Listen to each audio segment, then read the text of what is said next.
Hello learners, welcome back to our channel study IQ judiciary. This is me Arjita and आज के इस particular video में हम बात करने वाले हैं सेक्शन 498A IPC के बारे में, जो कि क्रुएल्टी से डील करने वाला, डोमेस्टिक वायलेंस के केसेस से डील करने वाला एक पनिशेबल ऑफेंस है इंडियन पीनल कोड के अंदर। अब आज के इस वीडियो में जो डिस्कशन हमको करना है that is going to be about कि क्या सेक्शन 498A IPC एक कंपाउंडेबल ऑफेंस बनाया जाना चाहिए, हाँ कि ना। तो बॉम्बे हाई कोर्ट का एक डिसीजन यहाँ पे आया है, एक जजमेंट यहाँ पे आया है, जिनके अंदर उन्होंने यूनियन गवर्नमेंट से, सेंट्रल गवर्नमेंट से ये रिक्वेस्ट किया है कि किस तरीके से 498A IPC आपका एक कंपाउंडेबल ऑफेंस बना दिया जाना चाहिए। तो किस रीजंस की वजह से बॉम्बे हाई कोर्ट ने ये डायरेक्शन वहां पे इशू किया है, क्यों ये रिक्वेस्ट वहां पे की गई है, ये सारी चीजें आज के इस वीडियो में हम डिस्कस करेंगे। But before we start with the session, please make sure अगर आपने अभी तक हमारे साथ Telegram, Facebook, Twitter, LinkedIn, Instagram इन सारे प्लेटफॉर्म्स पे कनेक्ट नहीं किया है तो जल्दी से कनेक्ट कर लीजिए, so that you do not miss out on any important information. कोई भी वीडियो, किसी भी एग्जाम की अपडेट, कोई भी नोटिफिकेशन जैसे ही आपका डलता है, उन सब की अपडेट आपको यहाँ पे मिलती रहेगी if you have connected with us इन सारे प्लेटफॉर्म्स पे। तो आज के इस वीडियो में यही हम बात करने वाले हैं कि बॉम्बे हाई कोर्ट का यहाँ पे ये कहना है कि 498A IPC क्योंकि अभी आपका एक कंपाउंडेबल ऑफेंस नहीं है, ठीक है, यानी कि अगर जो कंप्लेनेंट है, जो विक्टिम है, जो महिला है, वो अगर 498A IPC क्रुएल्टी का केस वापस लेना चाहती है, FIR को, प्रोसीडिंग्स को क्वॉश, कैंसिल करवाना चाहती है, तो उसके लिए ऑल द वे आपको कहां जाना पड़ता है, हाई कोर्ट जाना पड़ता है, जिसकी वजह से कंप्लेनेंट हो या जो एक्यूज्ड आपका था, जिसके अगेंस्ट केस फाइल किया गया था, उन सबको इसकी वजह से बहुत ज्यादा दिक्कतें, बहुत ज्यादा प्रॉब्लम्स फेस करनी पड़ती हैं। प्लस ऐसे केसेस के लिए रोज कोर्ट में 10 से 12 ऐसे सिचुएशंस, ऐसे केसेस आते हैं जहां पे इस तरीके की FIR, इस तरीके के केसेस को क्वॉश किया जाता है। तो बॉम्बे हाई कोर्ट का यहाँ पे यही कहना है कि इसकी वजह से कोर्ट का भी काफी टाइम जो है वो वेस्ट होता है। तो यहाँ पे केस का नाम है that is Sandeep Sarjerao सूले and others versus the state of Maharashtra, जिसके अंदर बॉम्बे हाई कोर्ट ने ये ऑब्जर्वेशन दिया है। तो बॉम्बे हाई कोर्ट ने जो यूनियन गवर्नमेंट है उनसे ये रिक्वेस्ट किया है कि महाराष्ट्र गवर्नमेंट का एक बिल है, यानी कि आज से कुछ साल पहले महाराष्ट्र गवर्नमेंट जो उनके दोनों हाउसेज हैं वो इस चीज के लिए अप्रूवल दे चुके हैं कि जो आपके डोमेस्टिक वायलेंस के केसेस होते हैं, क्रुएल्टी के केसेस फाइल किए जाते हैं 498A IPC के अंदर, उनको किस तरीके से कंपाउंडेबल ऑफेंस जो है वो डिक्लेयर कर देना चाहिए। क्योंकि जो कपल्स जो होते हैं, जो महिला हो गई, वाइफ हो गई, हस्बैंड जिनके अगेंस्ट केस फाइल किया गया था, उनको पेटिशन क्वॉश करवाने के लिए, केस वापस लेने के लिए, FIR क्वॉश करवाने के लिए ऑल द वे जो है वो कहां तक आना पड़ता है, हाई कोर्ट तक आना पड़ता है, जिससे उनको भी बहुत ज्यादा प्रॉब्लम्स होती हैं, फैमिलीज को भी बहुत ज्यादा दिक्कतें जो है वो वहां पे फेस करनी पड़ती हैं। तो बेंच जो है ये ऑब्जर्वेशन बॉम्बे हाई कोर्ट ने एक डोमेस्टिक वायलेंस के केस के दौरान ही, जो केस का नाम मैंने आपको बताया, उस केस के दौरान ही बॉम्बे हाई कोर्ट ने ये ऑब्जर्वेशन किया है। एक फैमिली थी जहां पे जो लेडी हैं, जो महिला हैं, उन्होंने डोमेस्टिक वायलेंस का, क्रुएल्टी का केस किया हुआ था हस्बैंड और उसकी फैमिली के ऊपर। बाद में क्योंकि आउट ऑफ कोर्ट उनका वहां पे सेटलमेंट हो गया, तो वाइफ जो है वो पेटिशन, FIR जो है उसको क्वॉश करवाना चाहती थी, कैंसिल करवाना चाहती थी, जिसके लिए वो हाई कोर्ट में आई थी। अब यहाँ पे जब इनको हाई कोर्ट में आना था, तो क्योंकि ये तीनों लोग, ठीक है, एक पर्सन जो है वो पुणे में रह रहा है, कोई सतारा में रह रहा है और कोई नवी मुंबई में रह रहा है। अब क्योंकि इस तरीके की प्रोसीडिंग्स को क्वॉश करवाने के लिए आपको सीधा हाई कोर्ट ही जाना पड़ता है, यानी किसी आसपास के कोर्ट में जाके आप इन प्रोसीडिंग्स को क्वॉश नहीं करवा सकते। तो यहाँ पे जितनी पार्टीज थी आपकी, उन सबको पुणे से, सतारा से, नवी मुंबई से ट्रैवल करके कहाँ आना पड़ा, ऑल द वे आपका मुंबई आना पड़ा, क्योंकि सारे लोगों का प्रोसीडिंग्स के दौरान जो है वो मौजूद रहना, प्रेजेंट रहना भी जरूरी है पर्सनली, जब इन प्रोसीडिंग्स को क्वॉश किया जा रहा है, पिटिशन को यहाँ पे जो है वो FIR को कैंसिल किया जा रहा है। तो बेंच ने, क्योंकि महिला ने यहाँ पे बोला, जो कंप्लेनेंट थी, जो विक्टिम थी, जिन्होंने डोमेस्टिक वायलेंस क्रुएल्टी का केस फाइल किया था, उन्होंने यहाँ पे बोला कि हमने आउट ऑफ कोर्ट सेटलमेंट कर लिया है as a monetary compensation, husband जो है वो मुझे कुछ पैसे वगैरह जो है वो देने के लिए तैयार हो गए हैं। उसके बेसिस पे वो यहाँ पे हाई कोर्ट गई थी कि जो भी FIR मैंने हस्बैंड के अगेंस्ट फाइल की है उसे वहां पे कैंसिल कर दिया जाए। तो बॉम्बे हाई कोर्ट ने वहां पे जो FIR फाइल की गई थी उसे वहां पे कैंसिल कर दिया, क्योंकि हस्बैंड वाइफ के बीच में, फैमिलीज के बीच में आउट ऑफ कोर्ट यहाँ पे आपका सेटलमेंट हो गया था। हस्बैंड कुछ पैसे वगैरह देने के लिए वाइफ को तैयार हो गए थे, जिसके बेसिस पे उन्होंने डिसाइड किया कि अब उन्हें 498A का केस जो है वो वहां पे कंटिन्यू नहीं करना है। अब ये जो आपका डिवीजन बेंच था बॉम्बे हाई कोर्ट का, जिसमें ये आपका डिसीजन, ये ऑब्जर्वेशन आया है, तो यहां पे उनका यही कहना था कि भाई जो भी कंसर्न्ड मिनिस्ट्री है आपकी यूनियन गवर्नमेंट की, उनके पास ये चीज तुरंत हमको लेके जानी चाहिए कि किस तरीके से 498A आईपीसी एक कंपाउंडेबल ऑफेंस आपका डिक्लेयर कर दिया जाए। तो बॉम्बे हाई कोर्ट का यहां पे यही कहना है कि देखिए बहुत सारे आपके क्रुएल्टी के, डोमेस्टिक वायलेंस के केसेस फाइल किए जाते हैं। अब क्योंकि आपके मैट्रिमोनियल केसेस हैं, फैमिली डिस्प्यूट के केसेस हैं, तो बहुत से केसेस में यही होता है कि out of court husband wife के बीच में, फैमिलीज के बीच में सेटलमेंट हो जाता है। अब अगर सेटलमेंट हो रहा है आउट ऑफ कोर्ट, अब अगर आप वहां पे जो केस आप ऑलरेडी फाइल कर चुके हो 498 आईपीसी के अंदर, उसकी अगर आपको प्रोसीडिंग्स क्वॉश करानी है, आपको एफआईआर वगैरह क्वॉश कराना है, तो उसके लिए पूरा सीधे आपको कहां जाना पड़ता है, हाई कोर्ट जाना पड़ता है। तो हाई कोर्ट का कहना है कि ऐसे बहुत से केसेस में हम ये देख रहे हैं कि ऑन अ डेली बेसिस कम से कम ऐसे 10 केसेस हमारे पास आते हैं जहां पे कंप्लेनेंट या विक्टिम और बाकी के पार्टीज आती हैं कि एफआईआर को कैंसिल कर दिया जाए, क्वॉश कर दिया जाए, प्रोसीडिंग्स हमको आगे कंटिन्यू नहीं करनी है। और ये सिर्फ और सिर्फ इसलिए हो रहा है क्योंकि 498A आपका नॉन कंपाउंडेबल ऑफेंस है, यानी कि आउट ऑफ कोर्ट सेटलमेंट या कॉम्प्रोमाइज इस ऑफेंस के अंदर अलाउ नहीं किया गया है। तो जो भी पार्टीज आपकी होती हैं, यानी कंप्लेनेंट हो गया, एक्यूज्ड वगैरह हो गया, इनको पर्सनली कोर्ट के सामने जाके प्रेजेंट होना पड़ेगा। अगर आपने जो एफआईआर फाइल की थी 498A की, उसको आप क्वॉश कराना चाहते हो, कैंसिल कराना चाहते हो। अब इस केस में वही होता है कि किसी पर्सन को अगर हाई कोर्ट तक आना है, कोई हाई कोर्ट से बहुत ही दूर शहर में रह रहा है, किसी गांव में रह रहा है, तो अपने गांव से, शहरों से ऑल द वे आपको ट्रैवल करके कहां तक जाना पड़ता है, हाई कोर्ट तक जाना पड़ता है। ठीक है, जिसके चक्कर में आपके ट्रैवलिंग के एक्सपेंसेस होंगे, आपके लिटिगेशन के एक्सपेंसेस होंगे। आप बॉम्बे हाई कोर्ट या किसी भी हाई कोर्ट में अगर आप जा रहे हो, वो जिस शहर में है, वहां पे आपको अपने रुकने वगैरह का भी इंतजाम जो है वो करना पड़ेगा। प्लस जो लोग नौकरी वाले हैं, यानी वर्किंग क्लास जो लोग हैं आपका, उनको छुट्टियां वगैरह भी अप्लाई करनी पड़ती हैं ऑफिस में। यानी ऑल इन ऑल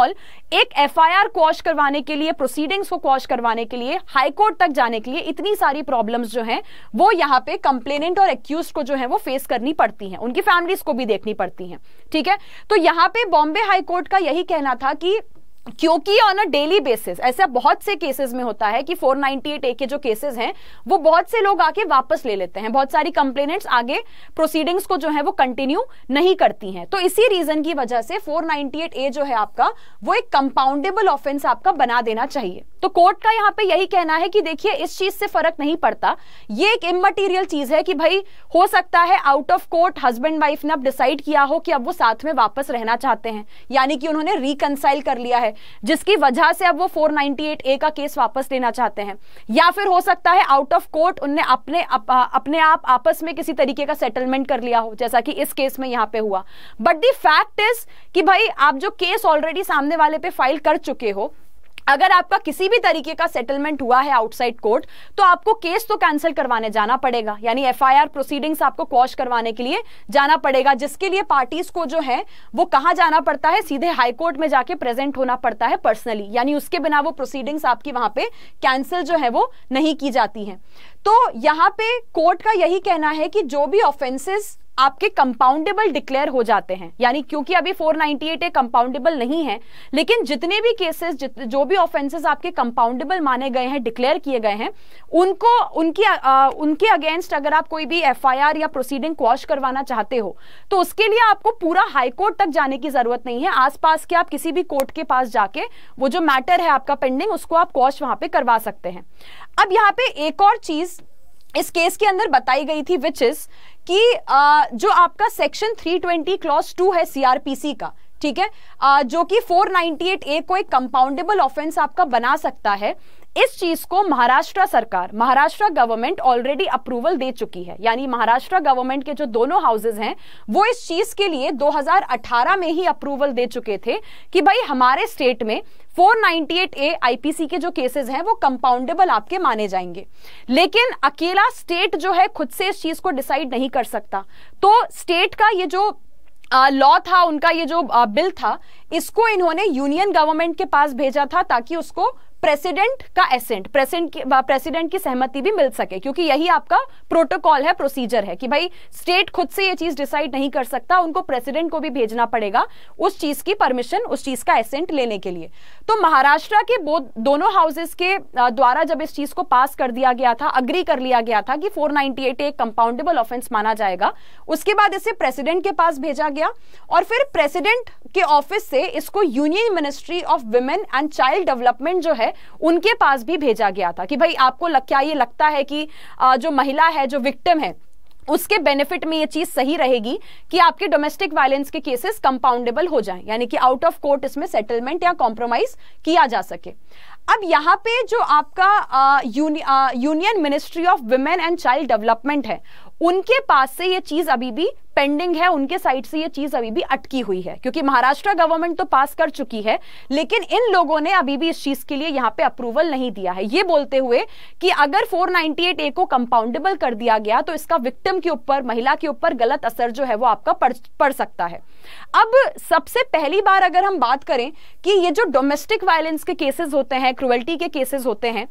इनको एक कंपाउंडेबल ऑफेंस आपका डिक्लेयर कर दिया जाए, ये बात महाराष्ट्र में बहुत सालों पहले केस में उठाई गई थी 1992 में, that is Suresh Nathmal Rathi and others versus state of Maharashtra का जो केस था, जहां पे उस टाइम पे भी 1992 में भी ये चीज अग्री की गई थी कि जो आपके मैरिज से रिलेटेड केसेस होते हैं, मैट्रिमोनियल के जो आपके डिस्प्यूट्स होते हैं, ठीक है, इन केसेस को, डोमेस्टिक वायलेंस के केसेस को, क्रुएल्टी के केसेस को जो है कंपाउंडेबल ऑफेंस बना देना चाहिए। ये 1992 में ही कोर्ट आपके बोल चुकी थी कि भाई जो फैमिली मेंबर्स हैं, जो कपल है, सोसाइटी है, सबके इंटरेस्ट में यही बेटर रहेगा कि अगर आप आउट ऑफ कोर्ट सेटलमेंट कर सकते हो, मैट्रिमोनियल डिस्प्यूट है क्योंकि, तो इससे अच्छी, इससे बेटर कोई बात वहां पे है ही नहीं।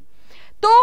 इसके अलावा जो लॉ कमीशन की रिपोर्ट्स हैं, 243rd रिपोर्ट आपकी हो गई, 154th रिपोर्ट आपकी हो गई, या फिर 237th रिपोर्ट भी जो है आपकी, इन सारी रिपोर्ट्स के अंदर भी ये क्लियर रिकमेंडेशंस आपके दिए गए हैं कि 498 आईपीसी एक कंपाउंडेबल ऑफेंस आपका बना देना चाहिए। प्लस बॉम्बे हाईकोर्ट ने ये चीज भी यहां पे बोली कि आंध्र प्रदेश स्टेट के अंदर 498 आईपीसी जो है उसे कंपाउंडेबल ऑफेंस बना दिया गया था, मान लिया गया था इन द ईयर 2003। तो इन सारे इश्यूज को देखते हुए, इन सारी चीजों को देखते हुए कि क्योंकि कहीं ना कहीं इसमें फैमिली डिस्प्यूट्स, मैट्रिमोनियल डिस्प्यूट्स का एंगल इन्वॉल्व होता है, जिसमें बहुत बार हम देख सकते हैं कि हस्बैंड वाइफ के बीच में आउट ऑफ कोर्ट ही आपकी सुलह हो जाती है। अब सुलह अगर हो रही है, सेटलमेंट अगर आपका हो रहा है, लेकिन जो केस, जो एफआईआर आप ऑलरेडी फाइल कर चुके हो हस्बैंड के अगेंस्ट, उसकी फैमिली के अगेंस्ट, उसके लिए ऑल द वे आपको हाई कोर्ट तक जाना पड़ रहा है प्रोसीडिंग्स को क्वॉश करवाने के लिए, तो ये कहीं ना कहीं क्योंकि बहुत ज्यादा दिक्कतें पैदा कर रहा है फैमिली मेंबर्स के लिए, इन चीजों को ध्यान में रखते हुए बॉम्बे हाईकोर्ट ने यहाँ पे सेंट्रल गवर्नमेंट से ये रिक्वेस्ट की है कि आप एक नेशनल लेवल पे ही 498 आईपीसी को क्या करिए, कंपाउंडेबल ऑफेंस के रूप में डिक्लेयर कर दीजिए, उसमें वहां पे रिक्वायर्ड अमेंडमेंट्स आप कर दीजिए। So guys, that's all from my and in this particular video. I hope जो भी इंफॉर्मेशन हमने डिस्कस की है, जो भी बातें हमने डिस्कस की हैं, वो आपको समझ में आई होंगी, क्लियर हुई होंगी। अगर वीडियो आपको अच्छा लगा, so don't forget to like the video. And जाने के पहले एक बहुत ही इंपॉर्टेंट इंफॉर्मेशन, विच इज कि अगर आप एक जुडिशरी एस्पिरेंट हैं, तो जुडिशरी की प्रिपरेशन बहुत ही अच्छी तरीके से करने के लिए, इफेक्टिवली और बहुत ही अफोर्डेबल प्राइजेस में करने के लिए स्टडी आईक्यू जुडिशरी आपके लिए एक बहुत ही बढ़िया ऑफर लेके आया है। ऑफर ये है कि 26 अक्टूबर तक अगर आप स्टडी आईक्यू जुडिशरी का कोई भी कोर्स परचेज करते हैं, तो पूरा कोर्स आपको सिर्फ और सिर्फ 19,999 में दिया जा रहा है। अगर आप ये कोड यूज करते हैं, that is Arjita JUD। Course में एक बार आपको दिखा देती हूं कि आपको क्या क्या चीजें अवेलेबल होंगी। तो देखिए, ये हमारा कोर्स है। यहाँ पे अगर वेबसाइट पे अगर आप जाते हो तो इस तरीके से आपको कोर्स यहाँ पे दिखता है। इसमें से आप किसी भी कोर्स के लिए एनरोल कर सकते हो। अलग अलग स्टेट्स के यहाँ पे उनके सब्जेक्ट्स के बेसिस पे यहाँ पे कोर्स जो है वो बनाए गए हैं। तो लेट्स से कि आप यूपी जुडिशरी की तैयारी कर रहे हो, तो यूपी जुडिशरी का कोर्स अगर हम देखते हैं तो सारे कोर्सेज के अंदर उन एग्जाम्स में पूछे जाने वाला पूरा सिलेबस आपका कवर किया गया है प्रीलिम्स और मेंस के पॉइंट ऑफ व्यू से, यानी कि सारे major subjects, minor subjects, local laws, GK है, लीगल करंट अफेयर्स है, जजमेंट राइटिंग, मेंस राइटिंग, ये सारी चीजें आपको प्रोवाइड की जाती हैं। जुडिशरी के जो पास्ट ईयर पेपर्स हैं, ये सब कुछ आपको मिलता है। अब अगर ये सारी चीजें जो आपको प्रोवाइड की जा रही हैं उसको आप इस प्राइस से कंपेयर करोगे तो बहुत ही कम, बहुत ही अफोर्डेबल प्राइसेस में आपकी अच्छी तरीके से जुडिशरी की तैयारी यहां पे हो सकती है। So don't miss out on this opportunity. Code use करके जल्दी से परचेज द कोर्स। 19999 में पूरा कोर्स प्रीलिम्स और मेंस की आपकी अच्छी तरीके से तैयारी करवा देगा। So guys, with that we come to the end of the session. अगर सेशन आपको अच्छा लगा so don't forget to like it, don't forget to share it, and अगर आपने अभी तक हमारा चैनल सब्सक्राइब नहीं किया है तो जल्दी से चैनल को भी सब्सक्राइब कर दीजिए। I will see you super soon with another video. Till then take care, all the best, bye bye.